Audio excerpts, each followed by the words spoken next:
आदाब। मुंसिफ टीवी में आपका इस्तकबाल है। उत्तर भारत न्यूज के साथ मैं हूं मोनी सनवर। देखेंगे तमाम बड़ी खबरें, लेकिन सबसे पहले हेडलाइंस।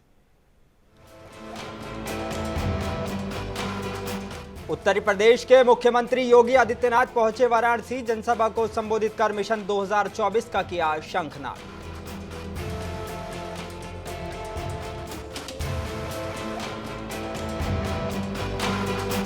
भाजपा के वरिष्ठ नेता और राज्यसभा सदस्य हरद्वार दुबे का हुआ निधन। श्रद्धांजलि देने पहुंचे डेप्यूटी सीएम ब्रजेश पाठक और प्रदेश अध्यक्ष।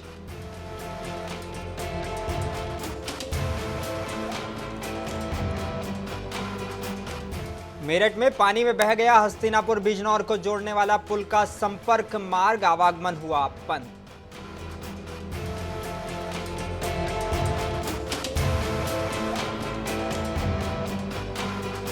और बाराबंकी के मुगल दरबार में लगी आम की प्रदर्शनी। जिले में उत्पादित आम की लगभग 50 प्रजातियों को किया गया प्रदर्शित।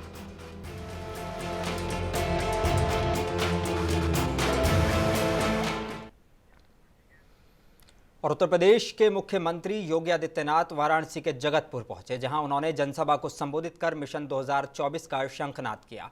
इस जनसभा में केंद्र सरकार की 9 साल की उपलब्धियां भी गिनाई गईं। इसके अलावा वाराणसी के करखियाओं में नवनिर्मित पैक हाउस में पहुंचकर मुख्यमंत्री योगी आदित्यनाथ ने वाराणसी के सुप्रसिद्ध लंगड़ा आम और पूर्वांचल की मिर्च को एक्सपोर्ट के लिए हरी झंडी दिखाई। सीएम के कार्यक्रम को देखते हुए वाराणसी के दोनों कार्यक्रम स्थल पर भारी तादाद में पुलिस फोर्स तैनात की गई थी।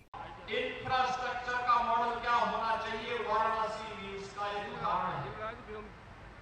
वाराणसी में वायु सेवा कई गुना बढ़ी है। रेलवे की सेवाएं देश के अलग अलग क्षेत्रों के लिए बढ़ी है।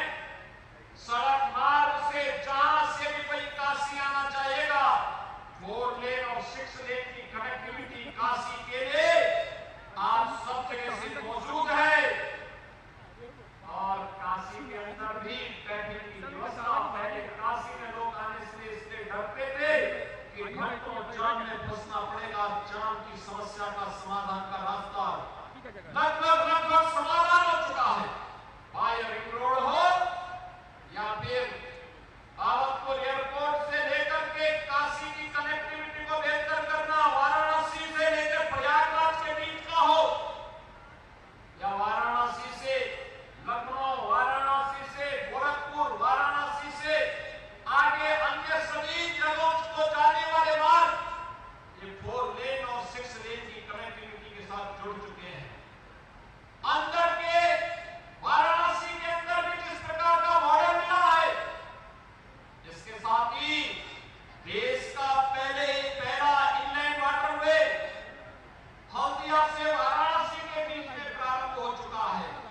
और अब तो वाराणसी और पूर्वी उत्तर प्रदेश के हमारे किसानों के द्वारा जो फल और सब्जी का उत्पादन होगा, और वैश्विक मंच पर भी प्रधानमंत्री मोदी जी के कारण आज जाकर के यहाँ के किसानों के उत्पाद को वैश्विक मान्यता भी प्राप्त हो रही है। ये पहली बार प्राप्त हुआ है। और उत्तर प्रदेश के जिला जौनपुर के प्रभारी मंत्री राज्य मंत्री स्वतंत्र प्रभार दिनेश प्रताप सिंह के द्वारा जनपद में विकास कार्यों का स्थलीय निरीक्षण कर संबंधित अधिकारियों को आवश्यक दिशा निर्देश दिए गए। उन्होंने भ्रमण के दौरान मां शीतला चौकिया धाम का भी दर्शन किया और मुख्य विकास अधिकारी से मां शीतला धाम स्थित सरोवर की साफ सफाई सहित अन्य विषयों पर जानकारी हासिल की।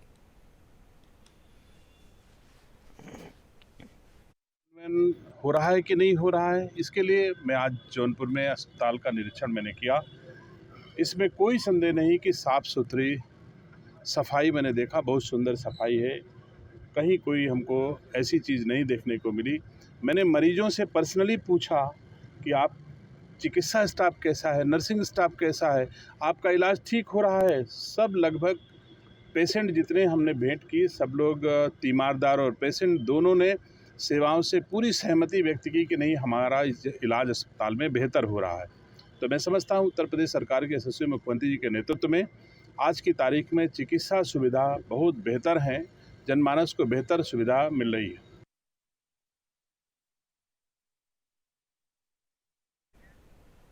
भारतीय जनता पार्टी के वरिष्ठ नेता और राज्यसभा सदस्य हरद्वार दुबे का निधन हो गया। वो 74 साल के थे। उनके निधन की सूचना मिलने के बाद पार्टी और परिचितों में शोक की लहर दौड़ गई। आगरा में जनसंघ और भाजपा से जुड़े जमाने का श्रेय हरिद्वार दुबे को ही दिया जाता है और उसके अलावा दोपहर में उनका शव आगरा के धौलपुर हाउस स्थित आवास पर लाया गया। शव पहुंचने के साथ ही भाजपा के सीनियर नेता और कार्यकर्ता श्रद्धांजलि देने पहुंच गए। डेप्यूटी सीएम ब्रजेश पाठक भी यहां पहुंचे और उन्होंने पुष्पांजलि अर्पित कर श्रद्धांजलि दी है।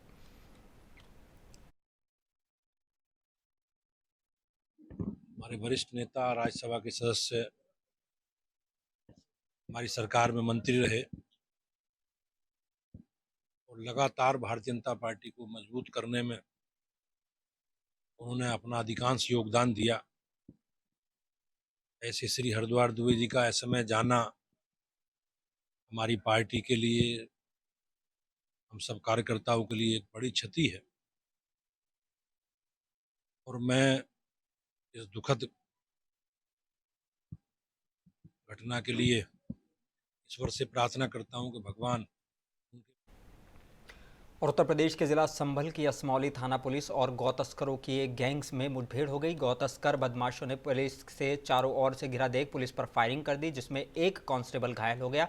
जवाबी कार्रवाई में 2 गौ तस्कर घायल हो गए। पुलिस ने 25-25 हज़ार के 2 इनामी तस्करों को गिरफ्तार कर लिया है, जिनके पास से 2 अवैध तमंचा, एक इको, एक पिकअप गाड़ी, एक गाय बरामद की गई है। पुलिस ने कॉम्बिंग कर चारों ओर गौ तस्करों को गिरफ्तार कर लिया है। की अभी मुठभेड़ में गिरफ्तारी हुई थी, उसी के में आगे कॉम्बिंग की जा रही थी, जिसमें कॉम्बिंग के दौरान 4 अन्य अभियुक्तों को भी गिरफ्तार किया गया है। इनमें से एक थाना डिडौली जनपद अमरोहा का है, एक इनमें से जो 2 अन्य हैं वो मुरादाबाद जिले के ही रहने वाले हैं और एक थाना बिलारी मुरादाबाद का है। इस प्रकार से कुल 6 लोगों का गिरोह ही अभी तक गिरफ्तार किया जा चुका है। इनके अन्य गैंग मेंबर्स की भी अभी तलाश की जा रही है। इनसे विस्तृत पूछताछ आगे थाने पर की। और बांदा जिले के बबेरू कोतवाली क्षेत्र अंतर्गत निभौर गांव के पास रोडवेज बस और ट्रक की आमने सामने की जोरदार टक्कर से बस और ट्रक के परखच्चे उड़ गए, जिसमें रोडवेज बस चालक और ट्रक चालक गंभीर रूप से घायल हो गए। आसपास के लोगों ने पहुंचकर पुलिस और एम्बुलेंस को सूचना दी, जिसमें दोनों घायलों को जिला अस्पताल में भर्ती कराया गया है। भोर में एक ट्रक तथा रोडवेज बस के बीच आमने सामने टक्कर हो गई है, जिसमें ट्रक ड्राइवर तथा रोडवेज बस के ड्राइवर को गंभीर चोटें आई हैं। 2 सवारियों को भी मामूली चोटें आई थीं, जिन्हें CHC बबेरू से चिकित्सा के उपरांत घर भेज दिया गया है। दोनों ट्रक ड्राइवरों का इलाज जिला अस्पताल बांदा में चल रहा है। थाना और उत्तर प्रदेश के मऊ जिले में रोडवेज बस स्टैंड पर डग्गामार वाहनों के खिलाफ उस वक्त रोडवेज कर्मचारी गुस्सा हो उठे जब रोडवेज गेट पर एक प्राइवेट बस द्वारा यात्रियों को भरा जा रहा था, जिसका विरोध करने पर कर्मचारी और प्राइवेट वाहन चालक के बीच तीखी झड़प के साथ बहस हो गई, जिसके बाद रोडवेज के कर्मचारियों ने रोडवेज के मुख्य गेट पर सड़क वाहनों के बीच रोडवेज बस को खड़ा कर जाम लगा दिया और जमकर विरोध प्रदर्शन किया।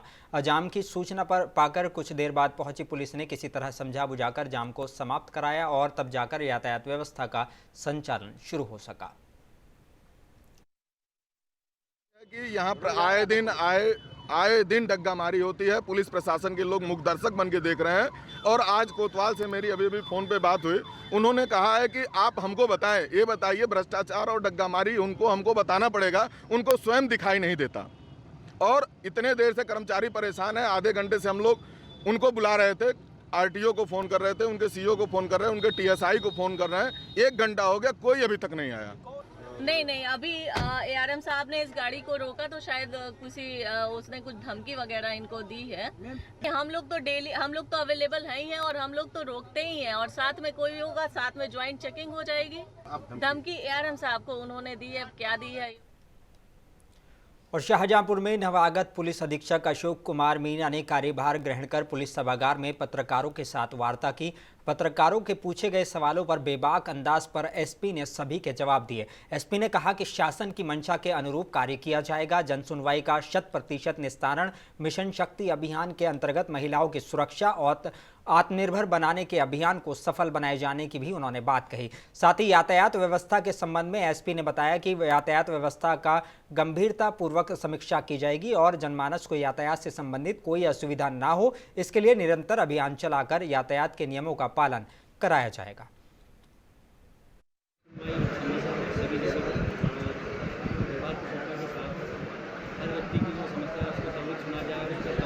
जो वैधानिक कार्रवाई की जाती है। साथ ही साथ जो मिशन शक्ति का हमारा कार्यक्रम चल रहा है उसके अंदर हमारे माताओं बहनों के साथ जो भी अपराध करने वाले हैं उनके खिलाफ जल्द से जल्द सजा दिलवाना है और आने वाले जो त्यौहार हैं। और अम्बेडकर नगर जिले में 21 बेटियों का एक साथ हाथ पीले किए गए। नारायण फाउंडेशन के तत्वाधान में गायत्री मंदिर परिसर में कार्यक्रम का आयोजन किया गया। शादी समारोह कार्यक्रम में मुख्य अतिथि के रूप में उत्तर प्रदेश के परिवहन मंत्री स्वतंत्र प्रभार दयाशंकर सिंह हर्षवर्धन सिंह भी मौजूद रहे। मुख्य अतिथि द्वारा कार्यक्रम संबोधन के दौरान कहा गया कि नारायण फाउंडेशन 21 बेटियों की शादी का जिम्मा उठा रहा है, वो काफी सराहनीय काम है। संयोजक हैं, एक बहुत अच्छा सामूहिक विवाह और पुरस्कार वितरण का कार्यक्रम रखे और ये अपने जनता से जुड़े हुए जो गरीब कमजोर वर्गों को ये सेवा फाउंडेशन कर रहा है। मैं विवेक जी को इसके लिए बधाई देता हूं और ईश्वर से प्रार्थना करता हूं किसी तरह से भगवान उनको समर्थवान बनाएं और इससे सेवा करते रहें। जी जो इसके वो हैं संयोजक हैं, एक बहुत अच्छा सामूहिक विवाह और पुरस्कार वितरण का कार्यक्रम रखे और ये अपने जनता से जुड़े हुए जो गरीब कमजोर वर्गों को ये सेवा फाउंडेशन कर रहा है। और हस्तिनापुर क्षेत्र का चांदपुर बिजनौर की सीमाओं को जोड़ने वाला भीमकुंड गंगा पुल का संपर्क मार्ग गंगा के कटान की वजह से 24 घंटे बाद बह गया। पुल का संपर्क मार्ग बहने से आवागमन बंद हो गया है। वहीं क्षेत्र के लोगों में हड़कंप मच गया है। मेरठ के हस्तिनापुर और चांदपुर से बिजनौर की सीमाओं के साथ अन्य कई जिलों को आपस में जोड़ने वाले क्षेत्र के भीमकुंड गंगा पुल की अप्रोच रोड पिछले 24 घंटे में गंगा के कटान को नहीं झेल सकी और उचित कटान प्रबंध न होने की वजह से आखिरकार ये सुबह 4 बजे गंगा में बह गया।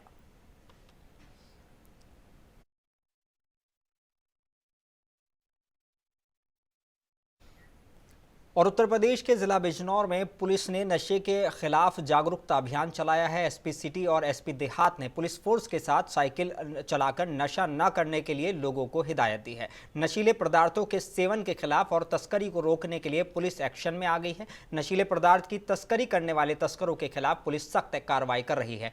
SP city doctor Praveen Ranjan Singh, SP ग्रामीण राम अर्ज के नेतृत्व में पुलिस फोर्स ने शहर भर में नशीले पदार्थों के दुरुपयोग और अवैध तस्करी के खिलाफ अंतर्राष्ट्रीय दिवस के अवसर पर साइकिल रैली निकालकर लोगों को जागरूक किया।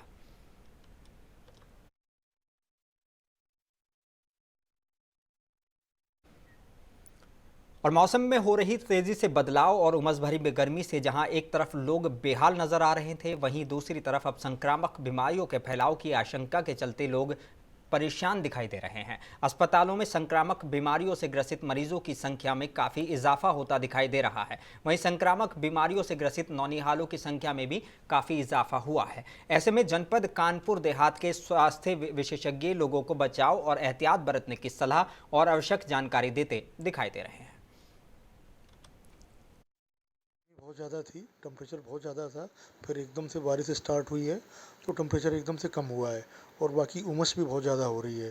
तो इससे क्या हो रहा है कि लोगों में कुछ न कुछ एलर्जी और इन्फेक्शन होने की वजह से जो है उनको यूआरटीआई, कोल्ड और इस टाइप के डायरिया, गैस्ट्रोएंटाइटिस की प्रॉब्लम हो रही है। बच्चों को खासकर ज़्यादा दिक्कतें हो रही हैं कि बच्चों की इम्यूनिटी बहुत वीक होती है, तो बच्चों में इन्फेक्शन बहुत ज़्यादा तेज़ी से हो जाता है। तो बच्चों की केयर करना है, उनको बॉइल्ड वाटर पिलाइए, रिहाइड्रेट करिए और धूप में या फिर बारिश में उनको न जाने दीजिए। हर जगहों पे वाटर टेनिस न होने से पानी इकट्ठा हो रहा है तो उसमें मच्छरों का फैलना, बैक्टीरिया। और उत्तर प्रदेश के जिला सहारनपुर के गंगों में करीब 15 दिन पहले हुए विवाद की वजह से एक बार फिर गोलियों की गूंज सुनाई दी है। जानकारी के मुताबिक कस्बे के मोहल्ला गुलाम औलिया में ये कुत्ते को मारने को लेकर दो पक्षों में विवाद हो गया था, जिसने एक बार फिर से तूल पकड़ लिया और एक पक्ष के युवक ने दूसरे पक्ष के युवक को गोली मारकर घायल कर दिया। घायल युवक को गंभीर हालत में जिला अस्पताल रेफर किया गया है। पुलिस मामले की जांच में जुट गई है।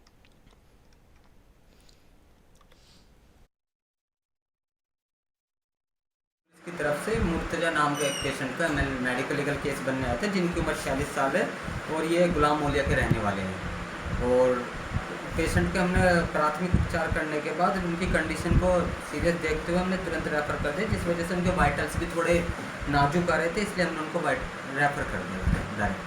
कंडीशन देखिए सीरियस थी, इसीलिए थोड़ा हमने रेफर कर दिया है। अब आगे तो वहीं बताएंगे उपचार जहाँ पे होगा। और उत्तर प्रदेश के जिला सिद्धार्थनगर के थाना क्षेत्र बांसी में हुई चेन स्नैचिंग की घटना के 12 घंटे के अंदर सीसीटीवी फुटेज के आधार पर 3 अंतरजनपदीय चेन स्नैचर ग्रुप को पुलिस ने गिरफ्तार करने में कामयाबी हासिल की है। थाना खेसरहा की पुलिस ने एक मोटरसाइकिल पर सवार 2 संदिग्धों को रोकने की कोशिश की तो दोनों भाग निकले। पुलिस ने पीछा करके एक को पकड़ने में कामयाब रही, जबकि दूसरा आरोपी फरार होने में कामयाब रहा। पकड़े गए आरोपी से पूछताछ कर बाकी 2 चेन स्नैचरों को गिरफ्तार किया गया। पुलिस अधीक्षक अमित कुमार आनंद ने मीडिया को जानकारी देते हुए इस बारे में बताया और साथ ही इस काम की सराहना करते हुए पुलिस टीम को 25,000 का नकद पुरस्कार भी दिया गया है। कल शाम को थाना बासी क्षेत्र अंतर्गत एक चेन स्नैचिंग की घटना हुई थी महिला के साथ। पुलिस को इसकी सूचना दी गई, तत्काल सीसीटीवी फुटेजेस को कलेक्ट किया गया और कंट्रोल के माध्यम से सभी थानों को इत्तला की गई और पूरे जनपद क्षेत्र में जो संदिग्ध व्यक्ति थे उनकी तलाश शुरू हो गई थी। थाना खेसरा क्षेत्रांतर्गत जब SHO खेसरा और उनकी टीम चेकिंग कर रही थी तो एक बहुत तेज़ी से अपाचे मोटरसाइकिल आती हुई दिखी, जिससे रुकने का इशारा किया गया। इशारा पाते ही वो लोग यूटर्न लेके भागने लगे। पुलिस ने उनका पीछा किया और बहुत ही साहस का प्रदर्शन करते हुए उसमें एक अभियुक्त को मौके से गिरफ्तार कर लिया गया और जो दूसरा अभियुक्त था वो भागने में फरार हुआ। और उत्तर प्रदेश के जिला बाराबंकी के मुगल दरबार में आम की प्रदर्शनी लगाई गई, जिसमें जिले में उत्पादित आम की लगभग 50 प्रजातियों को प्रदर्शित किया गया। आम प्रदर्शनी में मुख्य रूप से याकूती, आम्रपाली, दशहरी, गुलाब खास, आम्रपाली दशहरी, बनारसी, लंगड़ा, चौसा, फजली और बम्बई ग्रीन, बम्बई अल्फांजो और बैंगन और इसके अलावा पल्ली, हिमसागर के सहित कई सारे आमों की प्रदर्शनी लगाई गई। आपको बता दें कि इसमें सफ़ेदा, सुरखा और कपूरी भी आकर्षण का केंद्र रहा है। प्रदर्शनी में बागवानों द्वारा आम की इन सभी प्रजातियों के स्टॉल लगाए गए, जहां लोगों ने जाकर उनके बारे में जानकारियां हासिल की।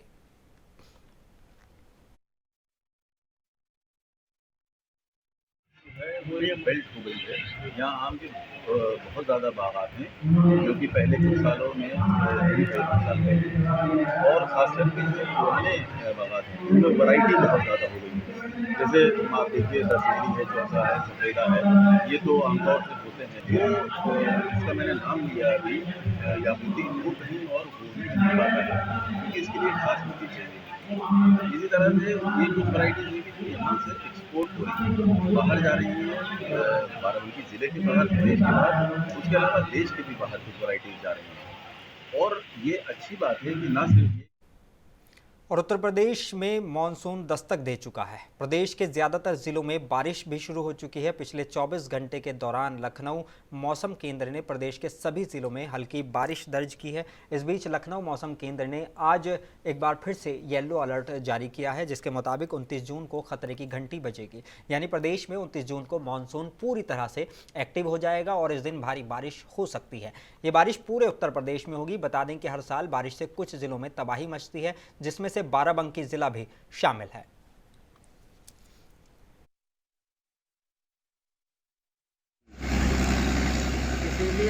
पक्की रहती है, कटान बन रही है, पर जिस समय उसको डालते हैं उतनी देर रुकती है, उसके बाद फिर कटान से कोई लाभ नहीं निकलता। और एक बार हम लोग JCB वाले को डाटा स्लोप कर दिया, बस स्लोप कर दिया, उसके बाद मशीना आया, बस पूरा जो है गिरा लेगा और बढ़ गए, इससे कोई मतलब नहीं है। मकान और आजमगढ़ जिले के निजामाबाद थाना क्षेत्र के कयामुद्दीन पट्टी अपरसहा गांव में पति पत्नी की धारदार हथियार से काटकर हत्या कर दी गई। घटना के बाद निजामाबाद थाना अध्यक्ष और पुलिस बल के साथ मौके पर पहुंच गए। शव को कब्जे में लेने के बाद कानूनी कार्रवाई में पुलिस जुट गई है। घटना की सूचना पर DIG और पुलिस अधीक्षक भी मौके पर पहुंचे।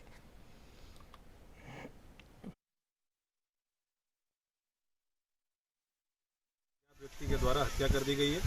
मौके पर तत्काल थाना प्रभारी निजामाबाद SP सिटी मैं मौके पे आया और IG सर मौके पे आए, के साथ साथ फील्ड यूनिट को, डॉग स्क्वाड को और SOG टीम और सर्विलांस टीम को मौके पे भेजा गया है। साक्ष्य संकलन किया गया है फील्ड यूनिट के द्वारा। सारे पहलुओं की पुलिस के द्वारा जाँच की जा रही है। अभी जो गोपनीय रूप से बातचीत करने पर और परिजनों से वार्ता करने पर बात प्रकाश में आई है, उसमें कुछ संपत्ति संबंधी महत्वपूर्ण बिंदु प्रकाश में आए हैं, जिनको लेके कुछ एंगल्स पर काम किया जा रहा है। इसके साथ साथ घर के अंदर किसी प्रकार की कोई एंट्री नहीं हुई है। जो सामान घर के अंदर का था वो वैसा ही है। बाकी पहलुओं पर भी पुलिस के द्वारा जांच की जा रही है कि किन लोगों के द्वारा। और उत्तर प्रदेश के जिला कानपुर देहात के थाना रूरा में एक युवक का संदिग्ध परिस्थितियों में शव नीम के पेड़ पर लटका मिला है। इसकी जानकारी होते ही युवक के घर में ही कोहराम मच गया। वहीं घटना की जानकारी होते ही मौके पर पहुंची पुलिस ने शव को कब्जे में लेकर फॉरेंसिक टीम को सूचना दी है। सूचना पर पहुंची फॉरेंसिक टीम के साक्ष्य संकलन के बाद शव पोस्टमार्टम के लिए भेज दिया गया है।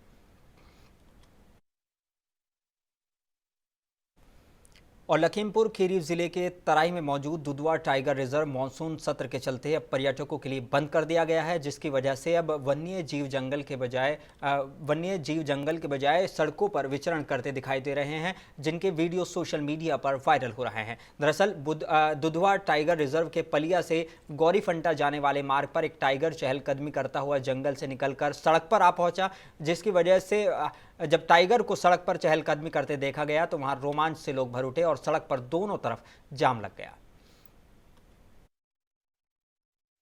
सत्र के चलते दुधवा में पर्यटकों का आना जाना बंद हो गया है और इसी के साथ ही कल एक वीडियो वायरल हुआ है टाइगर का, जिसमें खुले में विचरण करता हुआ दिखाई पड़ा है, जिसको देखकर बहुत ही अच्छा लगा। और मैं इसी के साथ ही कहना चाहूँगा कि वन विभाग को सुरक्षा के कड़े इंतजाम करने चाहिए, जिससे वो आराम से खुले में विचरण कर सकें। इस तरीके से जो खुले में आराम से विचरण कर रहे हैं तो उनका ये है कि मतलब ज़्यादा शोर ना मचाएं और आराम से उनको भी विचरण करने दें और खुद भी अपनी सेफ्टी महसूस करें। और लखीमपुर खीरी जिले के थाना मितौली क्षेत्र के ग्राम जमुनिया में घर से बाहर खेल रही एक बच्ची पर ईंटों की दीवार गिर जाने से बच्ची उसके नीचे दब गई। परिजन जब तक मलबा हटाकर बच्ची को बाहर निकालते तब तक बच्ची की मौत हो गई थी। थाना क्षेत्र के गांव जमुनिया निवासी सुरेंद्र की 8 वर्षीय बेटी घर से बाहर खेल रही थी। इसी दौरान पक्की दीवार पर बड़ा छप्पर और दीवार भरभराकर गिर गई, जिसके नीचे दबने से दिव्या की मौके पर ही मौत हो गई।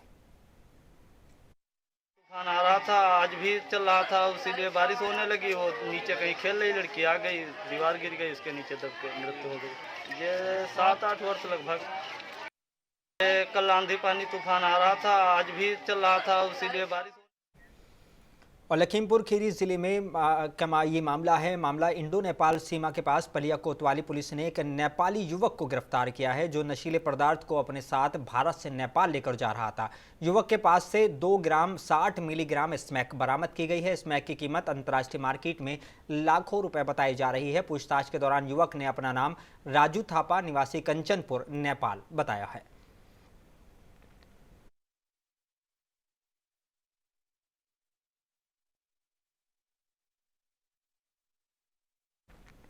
और उत्तर प्रदेश के सीतापुर जिले में पति की कई सालों से गैर मौजूदगी और पुराने आशिक के नशे में एक कलयुगी बेटी ने रास्ते का रोड़ा बने अपने पिता को प्रेमी के साथ मिलकर मौत के घाट उतार दिया था। घटना सिंधौली कोतवाली क्षेत्र के ग्राम अकोहरा की है। घटना का खुलासा एएसपी साउथ एनपी सिंह ने पत्रकार वार्ता में किया है। एएसपी साउथ एनपी सिंह ने बताया कि इस वारदात के खुलासे में सिंधौली पुलिस और स्वाट टीम की मुख्य भूमिका रही है।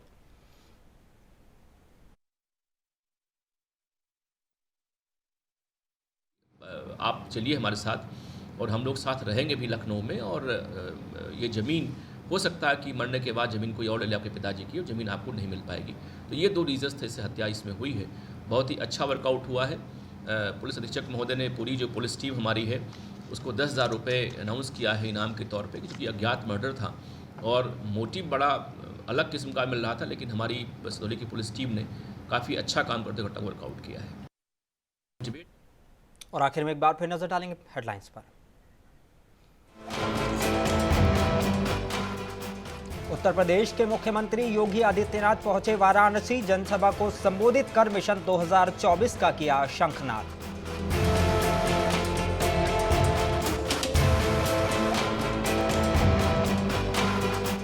भाजपा के वरिष्ठ नेता और राज्यसभा एमपी हरद्वार दुबे का हुआ निधन। श्रद्धांजलि देने पहुंचे डेप्यूटी सीएम ब्रजेश पाठक और प्रदेश अध्यक्ष।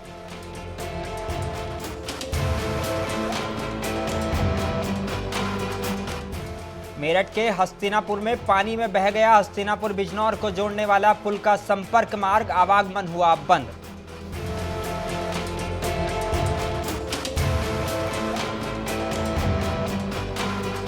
और बाराबंकी के मुगल दरबार में लगी आम की प्रदर्शनी। जिले में उत्पादित आम की लगभग 50 प्रजातियों को किया गया प्रदर्शित।